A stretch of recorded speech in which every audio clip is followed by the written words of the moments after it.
Hello there, Leos. Welcome to your tarot reading. I am so terribly sorry that this video is so late. I hope it is still helpful for you. I hope you are still finding it, that it resonates. And whatever you're dealing with for this month, I hope that this provides a little bit of guidance for you. So I actually had two messages that came out for you. So I'm going to talk about them in succession, okay? So first of all, when I was shuffling out the spread, it took me a really long time to form like an image, and then once that image came out, the cards started coming out. So what I saw was very distinctly, there is a man, he's driving down like a very mountain, hilly road, okay? It's a 2-lane street, and there are a lot of hills, so he's going up the hill, and he's in this really small, white, compact car. It's a very small car. It looks almost like the 80s in rural America somewhere. It looks like the 80s. So he's like, I can only see the back of the car. And then he goes up the hill, and then as he descends the hill, you see this power plant, okay? And power plants has that insignia that denotes radiation. So there's a power plant. It's white. It's looming in the distance. So it seems like that's his final destination. And then you see him getting closer and closer. The power plant looms larger and larger. It's emitting smoke. And then his car kind of stops at the gate. There's like security. He gets through, gets to the base of the power plant, and he steps out of the car with a full suit and also his briefcase, okay? So I was thinking that he works there. He works in this very intimidating, looming, like, it seems like for many of you, you might work in an environment, in an organization that is like heavily scrutinized. Okay, that's what it feels like to me, because the power plant is huge. It's emitting smoke, so who knows what it's allowing to leak into the environment, right? And then on top of that, it has this huge radiation sign. Okay, is huge. The emblem is like on the side of those smokestacks almost. So I feel that for many of you, for whatever reason, there's a lot of commotion around the work that you're doing.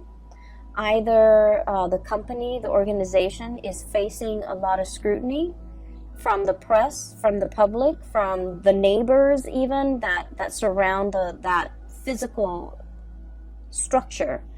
And so I do feel like, I feel that a lot of you guys identify very strongly with the work that you do. You want work that is meaningful. You want work where your skills and your talents can be on full display. And especially for many of you, you might be like the voice, the face, the model, the mascot for whatever it is that you're working at. You might be a sales rep, for example, for a company that you work at. So you're kind of like the face of the product, okay? You could be very visible in the limelight, especially for many of you. A lot of Leos are politicians, okay? And so I do feel there's a lot of like, you're kind of like in an environment that might be facing a lot of scrutiny, and you're doing the damage control. You might be the PR person that everyone reaches out, and you might have to deflect questions, you might have to create your own red herring in order to distract people from something. From something. You might be hired to take on a position so that you can do damage control. You might be hired on by a firm in order for them to fix something that they've made a mistake on. Now, we are moving away from that November time frame, and November time frame was problematic, especially for a lot of work environment, and especially for when it comes to their public image, because we had a very profound Mercury retrograde period where a lot of deeply buried things are coming to light, okay, or were coming to light. It was in the sign of Scorpio, And so I felt like a lot of things that people kind of sweep under the rug, a lot of deep, dark held secrets, especially as it pertains to companies, organizations, and work environment and things like that. Things that people in power were trying to hide from the public, or truths that they were trying to distort, or you know, just things that they shove away when no one is looking. I feel that all of that might have come to light recently, and as a result of it, you're kind of called in to do some damage control. Okay, so that's what I was feeling. I just feel like the work environment that you're in is facing a lot of scrutiny. The people you might work with, they might have their own personal issues that's facing a lot of scrutiny. Okay, and they're faced with a lot of scrutiny.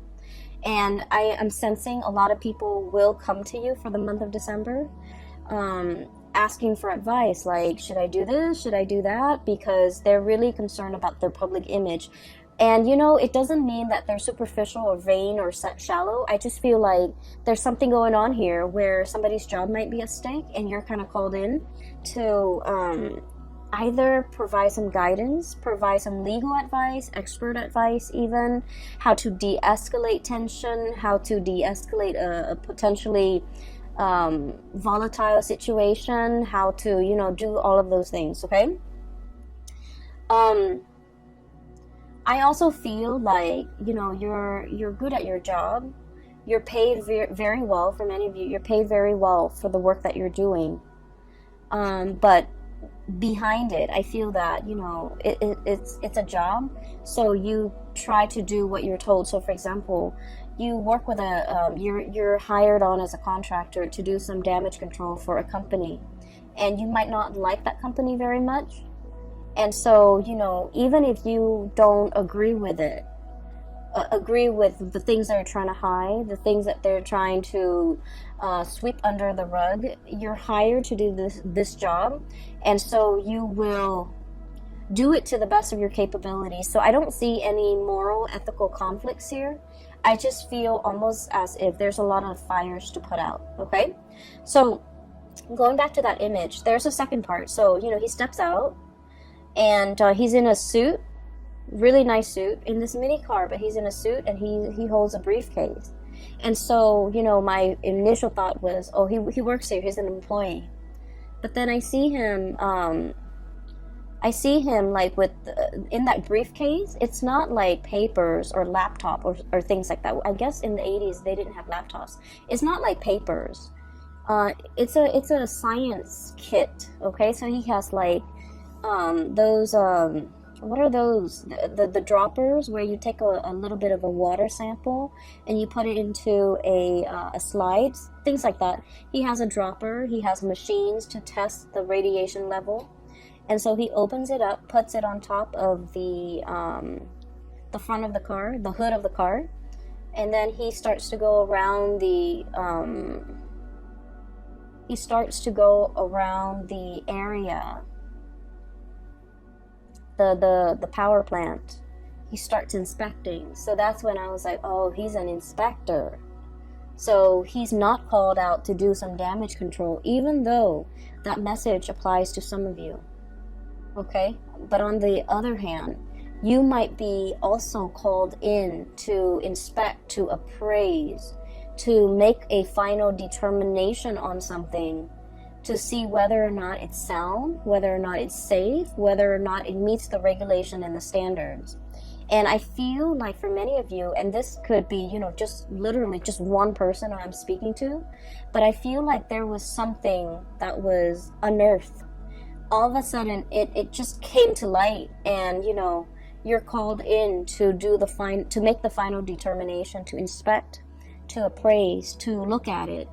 And he does his thing. Okay, he walks around multiple times collecting multiple samples, and then at the end of it, what I saw at the end of that picture of that scene was he puts in he takes like a poster from his car. Okay, and then you see him get back into the car. He drives away. The security gates closes behind him.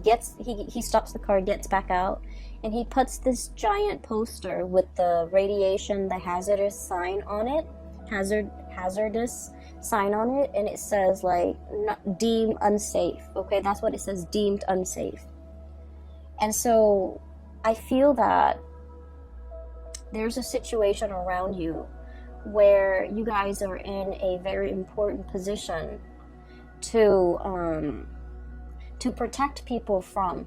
Okay, you're bringing something to light so that people can be made aware, so that people can, you know, knowledge is power, right? But I feel like there might be something that is unsafe, that is unfit, and you're drawing attention to it. You're calling it for what it is, okay? So in a way, this could be in a work environment, but then I also feel that for many of you, the word unfit parent came in, okay? So you might be, for example, a social worker, where you're inspecting homes, the home environment. Is this a safe place for children to be in? You might be inspecting like a retirement home where they take care of elderly people.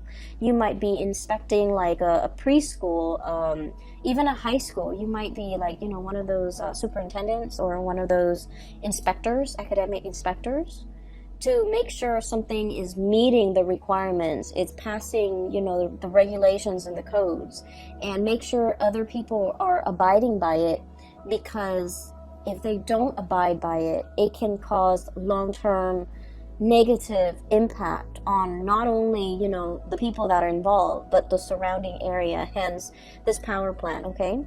It generates power for the entire area, and if something happens to it, it will affect negatively the entire area in terms of, you know, power surges, or even worse, like chemical spills and things like that. So I feel that you're taking your job very seriously, and you're wielding a lot of power. You're wielding a tremendous amount of power, where what you say, what your findings are, what your final determination is, it will affect a lot of people. And I just have to say, Leos, you know, us fire signs were incredibly ethical. We try to always walk down that straight and narrow path, okay? We're humans. We do stray from it, okay? But I do feel that for a lot of fire signs in general, ethics and morality goes a long way. You know, there's always a right and there's always a wrong. And we don't really mix the two, okay? Water signs always know there's a right and a wrong, but they make justifications based on their emotional attachment to a specific outcome. Air signs can rationalize. They rationalize, well, it's wrong in this context, but it could also be right in that context. I feel like for a lot of fire signs, there's a right and there's a wrong, and no matter what the circumstance, you know, the circumstance doesn't justify whether or not something is right or wrong. Those things are not malleable. And so I feel that you are wielding a tremendous amount of power here, and you're doing the right thing, because you understand that by, I guess, succumbing to, you know, pressure, or by not listening to your own sense of morality, it affects a lot of people around you, a lot of people that might not even be family members, that you might not even know them, you know, personally, but it affects their families, it affects their livelihoods, it affects their health.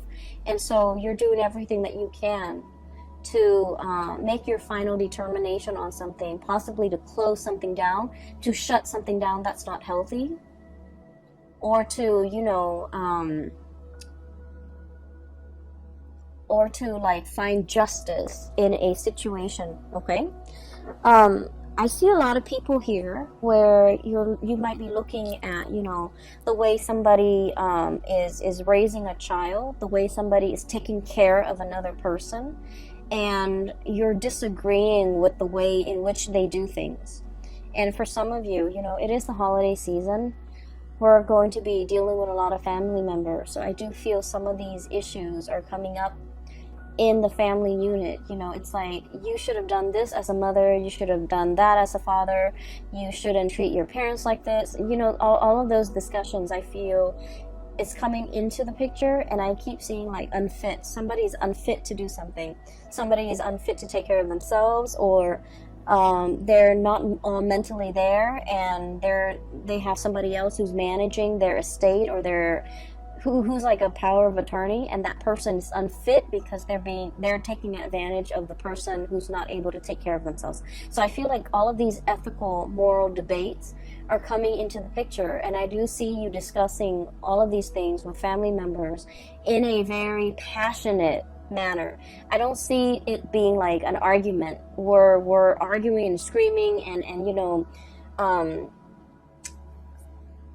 slicing each other left and right. I don't see that. I just feel heavy discussions over somebody's qualifications, over somebody's capabilities, over, whether or not something is fit, or whether or not the situation needs to be shut down and closed off. Okay, so that's what I'm seeing. And we're 16 minutes into the reading. I just wanted to get that out of the way, okay, because I felt like it's much calmer now. I feel a lot calmer. The power plants, the looming sign, that radiation sign is so strong. Like it was so big, it was so visible, and I feel that that message needed to be conveyed, because I feel like there's a potentially toxic, hazardous situation, and it needs to be called out. It needs to be labeled for what it is, so that people know to avoid it, and it needs to be shut down. Okay, so that's just the bottom line. On the other hand, on a lighter note, okay, I do see two people here. So let me talk about these two people. I feel like that was the work situation. So let me talk about these two people here. I have one person who is they're very much still interested in you, but I feel that you're turning your back on them, and you're turning away from them, and you're finding love and inspiration and passion and reciprocity elsewhere. Okay, I feel that you are upset and frustrated with this person, and this person is showing up here as the Knight of Cups. Okay, it seems almost like he's got a blob. It's like a paper bag over his head. Okay, that's what it feels like, doesn't it? So I feel that you are frustrated with this person. I feel that they do a lot of things that frustrate you. I also feel like they're overly affectionate and possibly a little bit needy. And I also feel that they're looking for you, wondering what you're up to, thinking about you, possibly even, trying to reach out to you. And I feel that you respond when you want to, but this person is no longer kind of like your top priority. I feel like once upon a time, the love between the two of you might have been very hot and heavy, okay? Because I do see an energy of like opposites attract. There might be a huge age difference. There might be like a cultural difference. There might also be like, it might be like an interracial coupling type of a thing. But I feel like there's a certain degree of,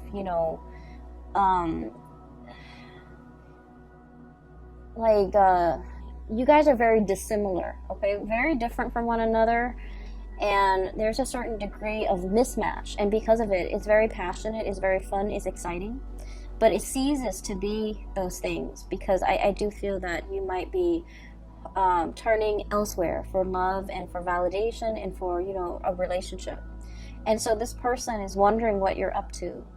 This person is like not really sure how you feel about them, and they wish they could know how you feel about them, because they're wondering and always thinking. And if you are a cross watcher and this sounds like you, I just feel like with fire signs, what you see is what you get. Okay, fire signs are very straightforward.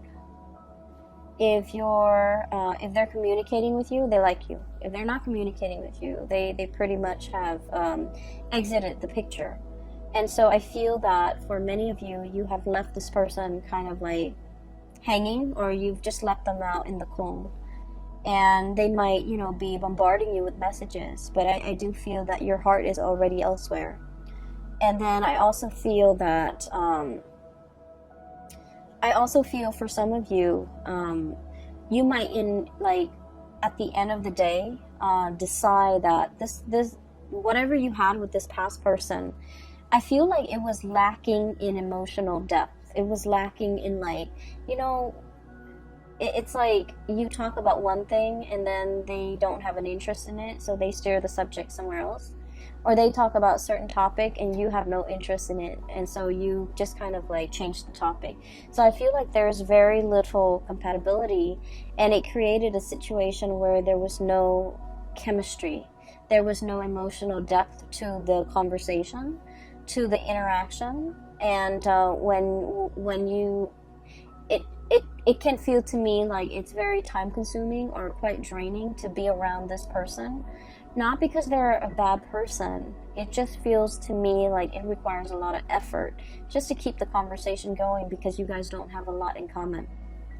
I do feel that they really like you, and I do feel this person is incredibly intelligent, incredibly smart, but they're very smart. Queen of Swords, super smart, okay? Their mind is very sharp.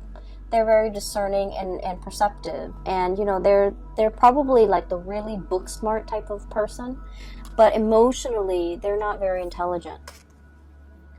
And emotional intelligence basically means that we know how to read body language. We know that when somebody is like doesn't want to talk to us, and so we end the conversation. You know how sometimes you have like coworkers who you're super busy, you're at your desk working, right? And they see that you're working, but they keep talking and talking and talking. And you don't want to be rude and tell them, hey, you know, I'm working, get out of here. That's what I mean by emotional intelligence. Being able to read nonverbal communication, being able to pick up on, you know, people's state of being, being able to, being aware of your surrounding, looking at people and being able to read facial expressions to know if they're sad, to know if they want to be approached, to know when they want to be left alone. Emotional intelligence. So I feel like somebody here is very incredibly intelligent, but they might lack the emotional intelligence, okay? And so I feel almost like, you know, you could have a bad day and you want to talk to them about your bad day, and they, you know, you look distressed, right? And they should know that. And then rather than letting you vent, letting you talk, they steer the topic away from something that is not even remotely important. And so I feel that it frustrates you, and it hurts you too, to feel that you're not validated, okay? To feel that they're not acknowledging that you've had a bad day. They're not acknowledging your distress. They're not picking up on these cues. And you're wondering, you know, if they care about me, they should be more attentive. They should be more considerate. But I just feel that they're lacking in the ability. It's not the ability to sympathize or empathize. If they're aware, then they would know. They're just lacking in the ability to pick up cues. Hence, this person, it's almost like they've got that plastic bag or the paper bag over their head.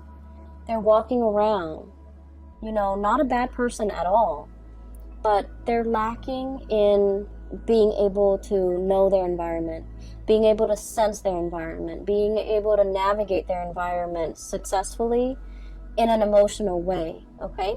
So this is somebody that is that doesn't form emotional attachments, and so they're kind of you know, their friendship circle might be very, very small. It might also be quite superficial.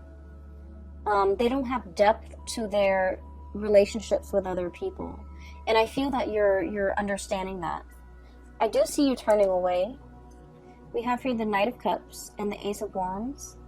This pangolin, I guess, with the swan, is turning away, walking away, moving away from a situation.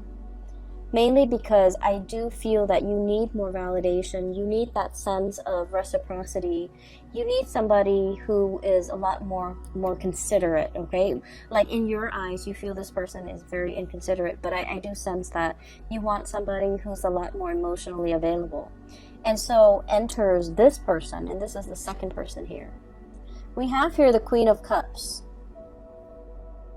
And I'm not reading the suit as a person anymore, because we have a lot of cross watchers. We have a lot of people with different planetary aspects.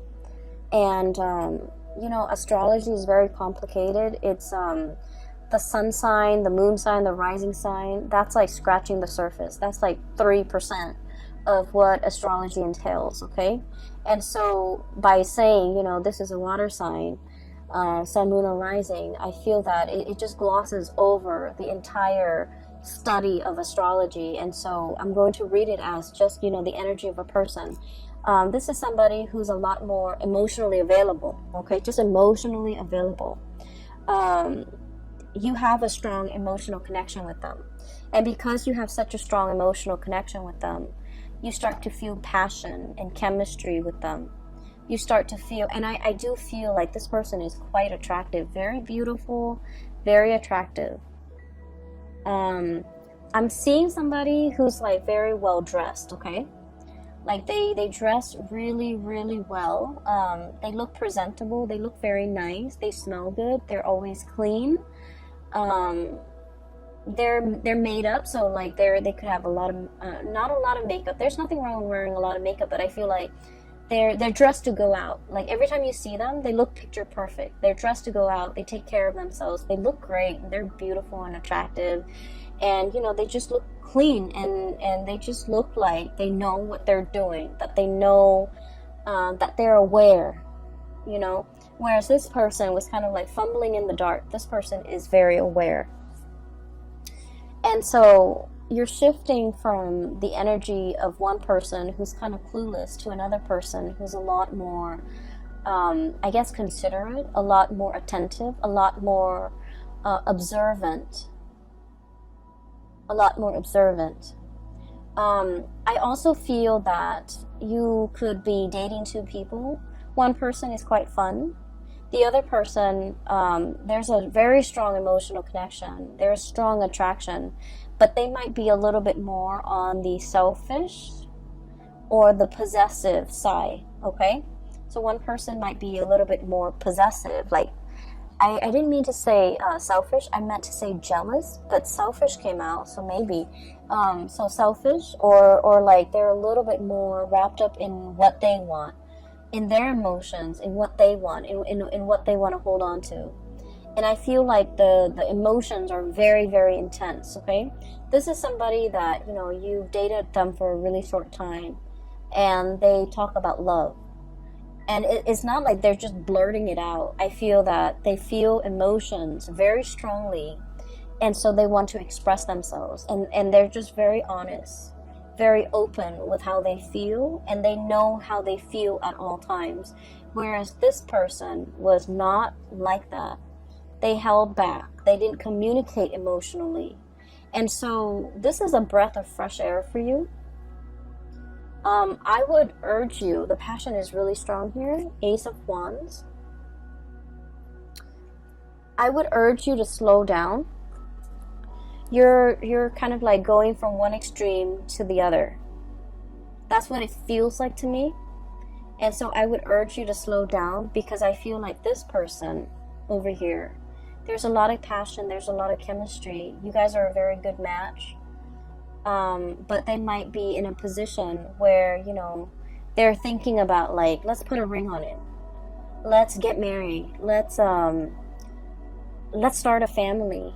And it's like 3 weeks into the relationship, and they're already planning these things. And so I do feel possessiveness. I do see a sense of jealousy with this person. It's someone who's fiercely loyal, but they're also fiercely protective of the things and the people that they love, okay?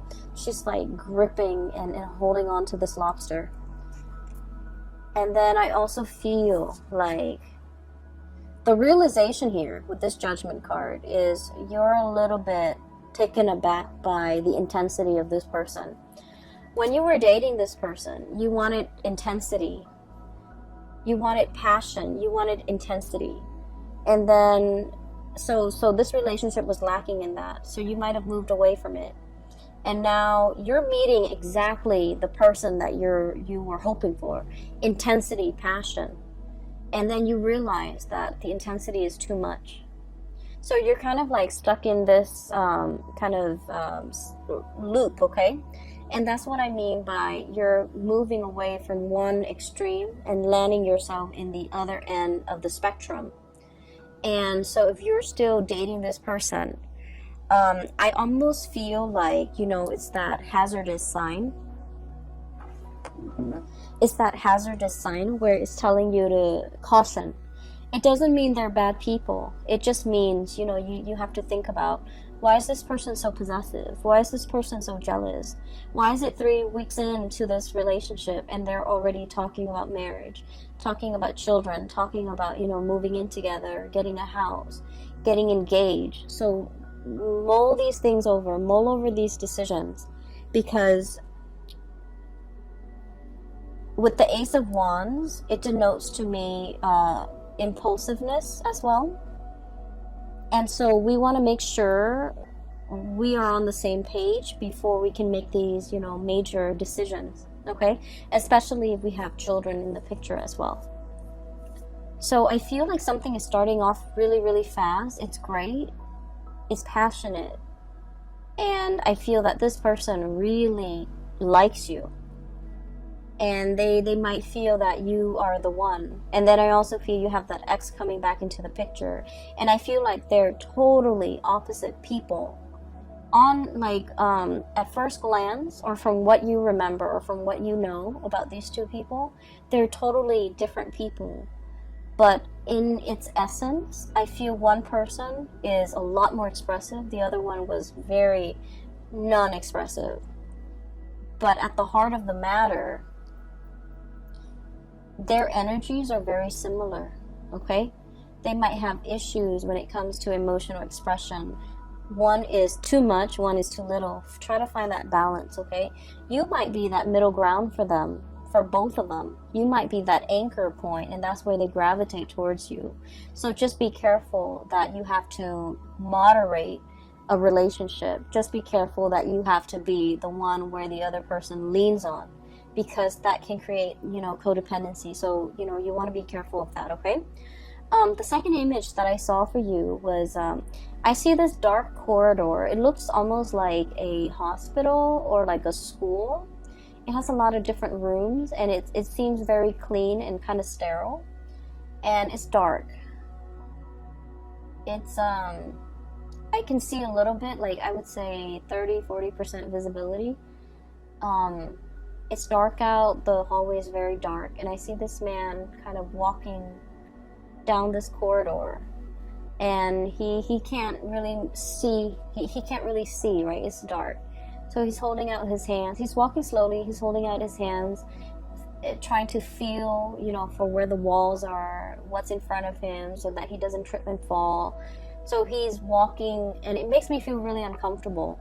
I'm looking at him walk down this hall, but I feel the discomfort because, when we're in that kind of an environment where we don't know what's underneath us, where we don't know what's 10 feet in front of us, it can feel very unnerving, and it can also feel just really uncomfortable, vulnerable and exposed and uncomfortable. Okay, those are like the messages that came through, especially like vulnerable. And so I do sense heavily that you're in a environment where something is very new, and it makes you feel a little bit vulnerable and a little bit exposed and a little bit uncomfortable as well. Do I take off running? Do I just run to the end of the hall and hope that everything will be okay? And what use is it if I'm meant to get hurt? Do I just get an early start and just run and make it fast and swift?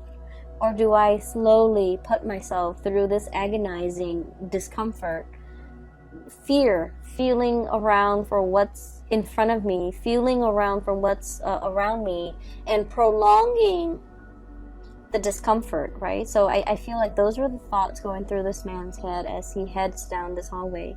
From what I can see, the hallway is clear. There are no chairs just thrown about. There's nothing that can really hurt him. It's a sterile environment. And so I just feel like a lot of what you're experiencing is the novelty, the newness of a situation where you're going to have to kind of, it's like you don't have the map, you don't have the blueprint, you don't have the previous knowledge about this situation. And so you're kind of like thrown in and, you know, forced to figure things out. For some of you, you might be dating somebody who might have children, and you're doing this for the very first time. And you're just like, I don't know how this is going to play out, but, you know, I'll do it little by little. You might be like in a relationship, and you're meeting somebody's parents for the first time. And you're just like, I don't know, it's going to be, you know, a little bit strange, uncomfortable, awkward even. But let me just jump in and then feel things out. And then for others, you might be taking somebody, excuse me, you might be dating somebody who is ethnically, culturally, very different from you, religiously very different from you. And, you know, you've always had like preconceived notions in the back of your mind. It's going to be like this, or they're like this, you know, so-and-so is like this race, this religion is like this culture is like this. And so you're kind of like nervous about like how to bridge that cultural divide, how to bridge that divide in general with a significant other or somebody that you're dating. And I do feel what's coming through is relationships that are very new, like a budding romance where there's still a lot of chemistry, a lot of getting to know each other, a lot of like, you know, showing your best selves to each other because the relationship is still very new. And new love is always, you know, really sweet, but it comes with it that sense of butterflies in your stomach because you don't know everything about the other person, and you're still trying to figure things out, and you're still learning about each other, and it makes it really exciting. So I feel like this spread is all about that you know, that it's like a fizzy, almost like champagne, sparkling water. It's like that, the fizziness, the fuzziness, the butterflies in your stomach that comes with the territory, that comes with a new job. It comes with a new relationship. It comes with like a situation where you're thrown into an environment that is very brand new to you. You don't have a map. You don't have guidelines. You don't have like a manual for how to do things. All you can do is dig through, you know, your lab kit and, you know, take a little bit of sample here, take a little bit of sample there, take samples, test the parameters, and then reach your conclusion. So I feel like you're in a very good environment to I don't feel like it's experimentation, but I feel like it's like testing the waters, okay? Testing the waters, navigating this environment so that you can make the final determination, like, you know, is this worth my time? Is this going to work out for me? Is this what I thought it would be? And I feel that you are very pleasantly surprised that what you thought was one way was another. What you thought this person was going to be turns out to be another. Okay, that can be good or that can be bad, but I do feel this sense of like, you know, this fizziness coming through where you're experiencing the joys of the anticipation, the excitement, and the trepidation, all of it. And I feel like it's all surrounding a new situation that you're navigating, and especially a new relationship, okay? I've talked enough about that. So I have the Ace of Wands here, and this is what I saw earlier as you have the stick of power in your hand to change a lot of lives and to make things better for other people. I also feel we have the World. A cycle is closing up with another person, with one person, and something new is coming into the picture with this World card. And then we also have as well the Hierophant and the Seven of Cups, okay? I usually look at this in tandem, like the reading the cards and how they interact with each other. This is all your findings. These are all your results. These are all the things that you imagine something to be. And you're making that final determination, writing up your analysis, writing up your assessment, writing up your findings. And, you know, people are deferring to your judgment, okay? So the last 4 cards is very much about, you know, the major energies for this year, because we have the Hierophant and the Hangman, which are major arcana cards. So I do sense here a conclusion is reached. People are waiting for your final say, for your final word, for your word of wisdom to tell them whether or not something is fit or whether or not something is a good fit. Okay, so you might even have like 2 potential suitors waiting around for you and asking you to decide. Okay, asking you to decide.